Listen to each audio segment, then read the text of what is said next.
Okay, it's May 24th. I just mowed my yard. It's a Saturday. As you can see, there's a lot of dandelions and polypoa, annual poa. As you see the little blades of grass that are going to seed. Let's see if I air some right there. Maybe I need to back off. Well, anyway, it's right there. There you can see it. Alright, but I'm walking through my yard. I'm getting a lot of this stuff happening here, which is these red maples. They're seeding up. This here is just winter wheat I planted. It's gonna die in another month, it'll be gone.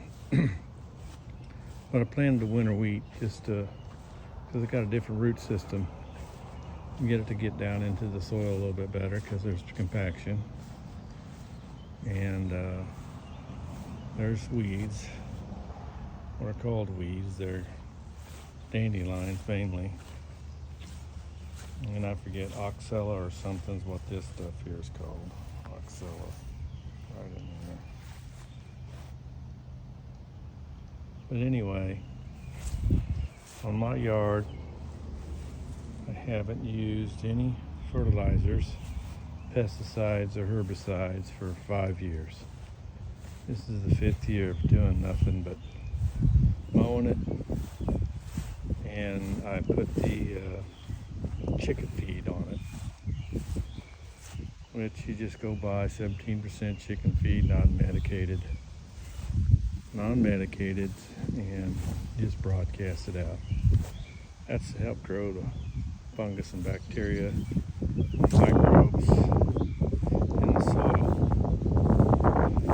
Now the only thing as we go through the yard, I want you to notice, I'm going to focus on these patches of clover. This is about the 3rd year they've been in here pretty good. If you take a look, I don't know what those dead spots are. I don't know if I burned them with some fish emulsions or what. Okay, so you can see there's a light green and there's darker greens. Darker greens is naturally the bluegrass. Lighter greens are the clover. But anyway, as we go through these things, more dandelions, as you can see where the clover is, and I noticed it mowing today, there's no dandelions. So there might be 1 or 2, but the majority, this whole yard, which is 3/4 of an acre, minus my house, there's no dandelions in this clover area. And naturally, if it gets thin on the clover, there's some of that oxalis, more clover, big patch right through here, big patch. Looks like clover and bluegrass. See, here's a little dandelion right here.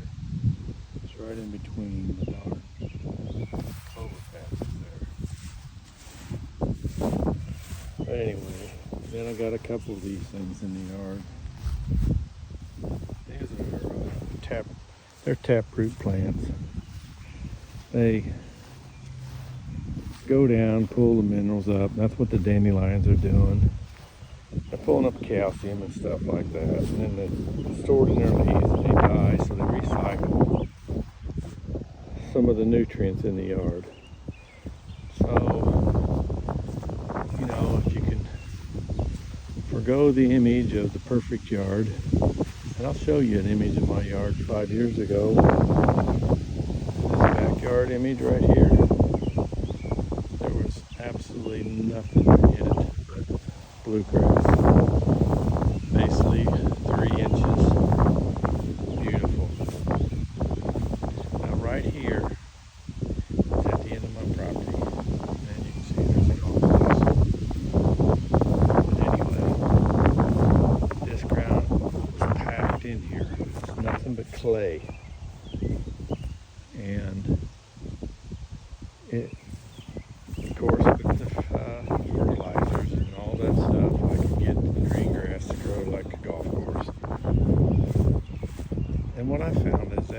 once you get it down for diamine, fungicides, fertilizer, a couple, 4 or 5 times, teaspoon fertilizing. Yeah, there's no challenge with that. Yeah, anybody out there can do it. But you want to get good at it and forgo what the society's told you what's perfect is supposed to look like. You can have a nice yard that don't have any chemicals in it. And I'm saying that now because I've gone 5 years. So I think they're all out, and it gets tougher each year because all those chemicals, it's amazing how much carryover there is in fertilizers from year to year. You really didn't start seeing the problems with not having fertilizers, not doing it, for about 3 years. But anyway, so all I put on my yard, just to reiterate, is chicken feed, which I go to the mill, feed store, does milling, and I've had them put some, made my own feed, which is basically cracked corn, soybean meal, and wheat, and that's it. So I put that on this yard here. Basically, it's a ½ acre of grass. I use 6 bags. It's good. And they're $17 a bag. I gotta buy like 1,100 pounds of it. That's the smallest amount they'll make. That's enough to last you a couple years if your yard's good. But what the problem is there's no microbes in your yard. And that's what feeds the grass. So at first, which I didn't realize it, you got to lay it on heavy. And I probably could have used, I've done it with as little as 4. I started out with 4 bags, but I've increased it to 6. And I probably need to increase it to about 9 bags. Just because there's no microbes really in the soil. And the microbes are going to feed on it too. And as you can see, I don't know if you can pick it up, there's a lot of birds in my yard. There's 2 over there, there's 1 way down here, there he is. There's usually about 4 or 5 of them in this yard, all the time. And they're pulling worms out. So I know I got healthy soil, or getting healthy soil. I know that there's no chemicals in here that are going to hurt my grandchildren or me. And that was one reason why I got away from it. Just 5 years ago I didn't have grandkids, but I feel very confident in my yard. Sure, does it look as good as the neighbors? No, it don't. But I rest, peace of mind I rest with, as I'm not contributing to greenhouse gases, because those fertilizers off gas carbon, they got certain temperatures they have to put them down. A lot of people don't know all that stuff, and you're off gassing probably 10% of your fertilizers, and then the other 10%, if not 20, gets past the roots, goes into the water system, and it creates another problem. I wish I had the film still of my neighbor's yard and a big rainstorm, because there's 5 people's, 4 for sure, 4.5 people's yards drain right through my backyard. And I can get, if it's over about 2-hour period, I can get a 1-inch rain and my yard will not drain any water off of it. And I've got a massive slope right here. I mean, it's a nice slope, but it's massive for water runoff. So anyway, you see my flower garden, it's in bad shape. But in 2 years, I've put 30 bales of alfalfa hay on that. And every 6 months, it'll eat a 3-inch layer of alfalfa hay. And that's for the microbes and the worms and stuff. But anyway, that pin oak tree, the cottonwood tree, the flowering dogwood tree, I think that's what that one is. They've never looked healthier. They've never looked healthier. This tree here, I don't even know what this one is, looks beautiful. This is the best my American elms ever looked. These red maples look fantastic. The river birch there looks fantastic over my pergola. Beautiful tree. I planted these trees, I don't know what they're called, they're a willow. They get these pink tips on them. They look nice.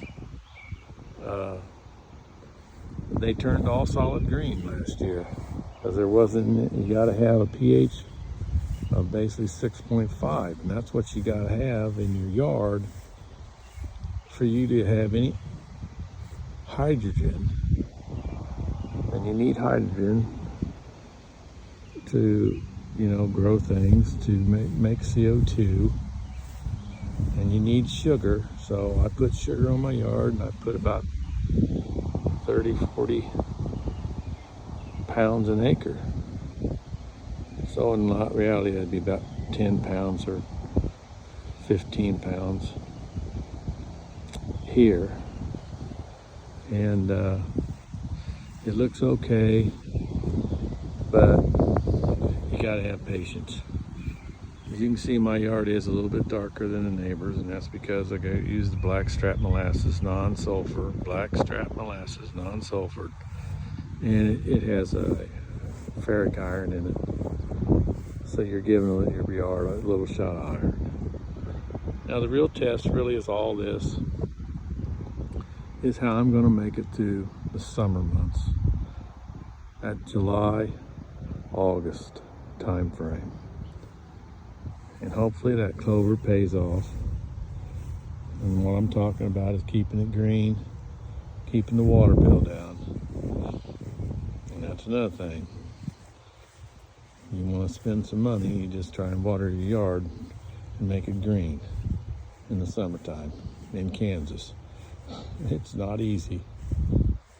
But anyway, this is kind of just a little documentary on what I'm doing and looking at the results.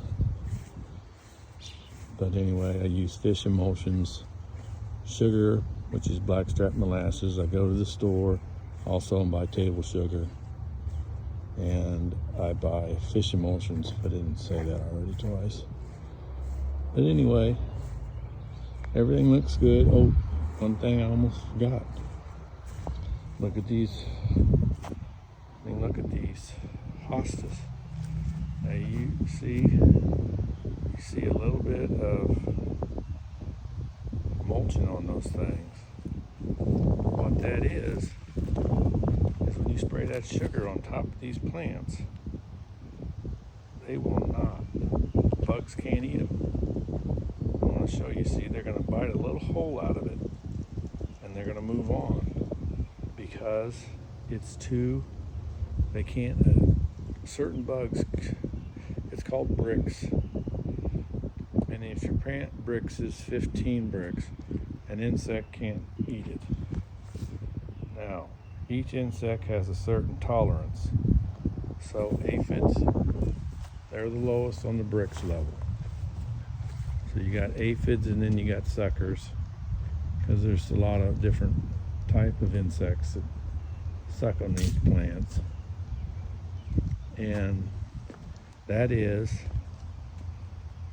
here's the one chewed on a little bit, but he couldn't take no more. But anyway, that's when aphids can go, up to like 8 or maybe 7. But after that, an aphid can't suck on these things, and they'll move on. And then you you're going to have your chewers, which are the ones that ate that leaf down there halfway. So what that tells me, this plant is not brixing high enough. It's high enough for aphids that can't get to it, but it's not high enough to where a chewer can get to it. So that could have been a caterpillar or a slug or something. But looky right here. See, this is what I'm talking about. See that? They can only take a little piece out of it, and then they say, I can't eat this. Peonies right here. There's not one bug on these things.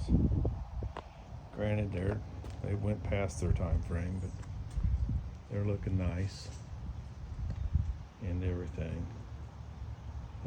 Hostas, I think those are those, I don't know what you're gonna call it. Limelight right there. And here's another one. This thing here needs water all the time. I forgot what these are called, but I've never got one. That's the biggest one I've ever gotten. They're always like this. I've had these things, those things right there. Bought them like every year for 3 years. I can't get nothing. See, look at this one here. Nothing's chewing on them. Yeah, I don't know. Maybe 6 months from now, they'll be all ate up. Heck, who knows? These things are looking good. Then I got my darn sump pump that's creating problems, so I got to move that. Look at right here. These are daylilies here. Look at that. Nobody's been chewing on those babies. And look at these irises. That's a month, if not a month and a week, of irises blooming in my yard. They just do better with it. And here's my roses. No bugs on them yet. Like I said, it's May 24th. We're going to see what happens, and that's going to be the real test when those Japanese beetles come out here in another couple of weeks or maybe a month. These knockouts are looking great. This here has so many flowers on it. There's only one left, but just a couple left. But they had probably 5 dozen on them. And these pansies, they're looking good. I wish I would have planted them back about 3 inches because my lawnmower's got a hard time mowing. Now, right here, I had 2 of them to die. Why'd they die? Because my pH that I was making in my solution, that's one thing I do, is make sure the pH is 6.5. And I was learning how to do that. So I dumped some pH that was like 5, 4 on the darn things. And I thought they was going to do all right, but nope. And you know some plants do like lower pHs, but no chewers on that thing, no suckers. So anyway, you can't beat a good pH of 6.5. That's why you need the hydrogen, because the hydrogen is good for the microbes, and the microbes will give them the energy to lower that pH. And your pH, I guarantee, is 7.5. And the agronomist guy's going to tell you to put fertilizer on it to lower your pH, and it will work. It will lower the pH if you do it right. I consulted with one.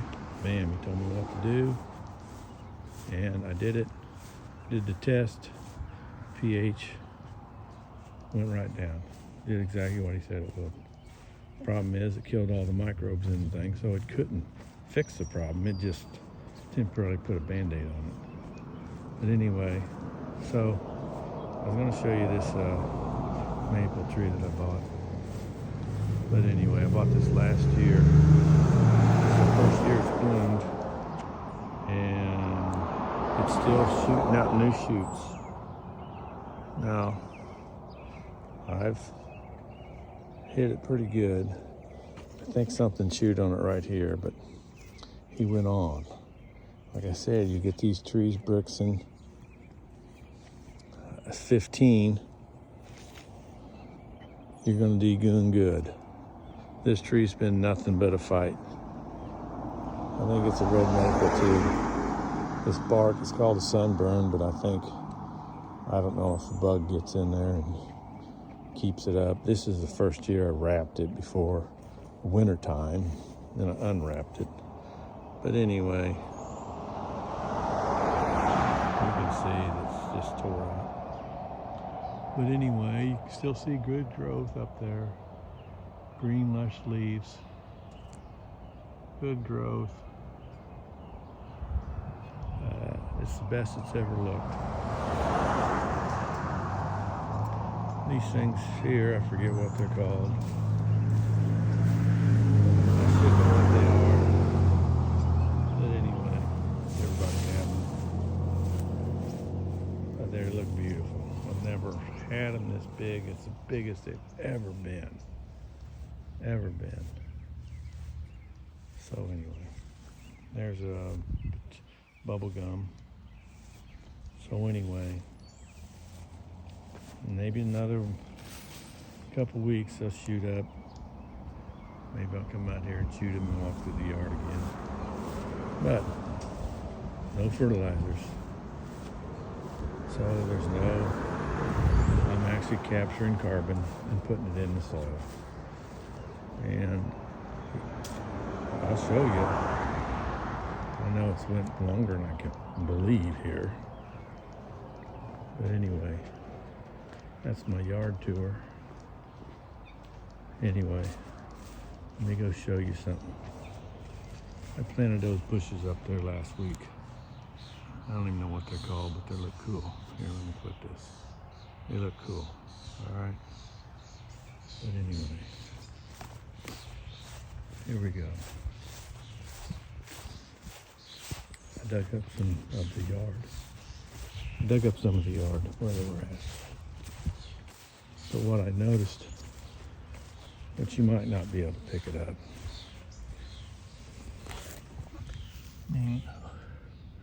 You can see right there that this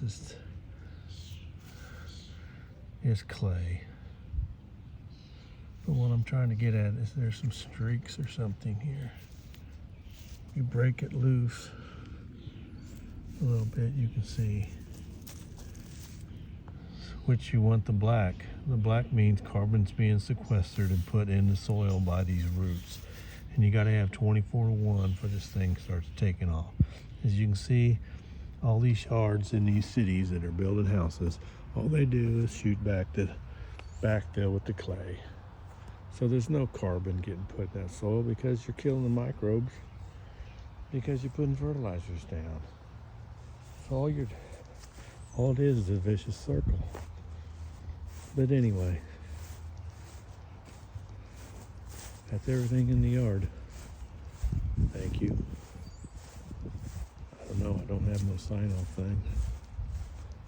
See you next time. Happy gardening.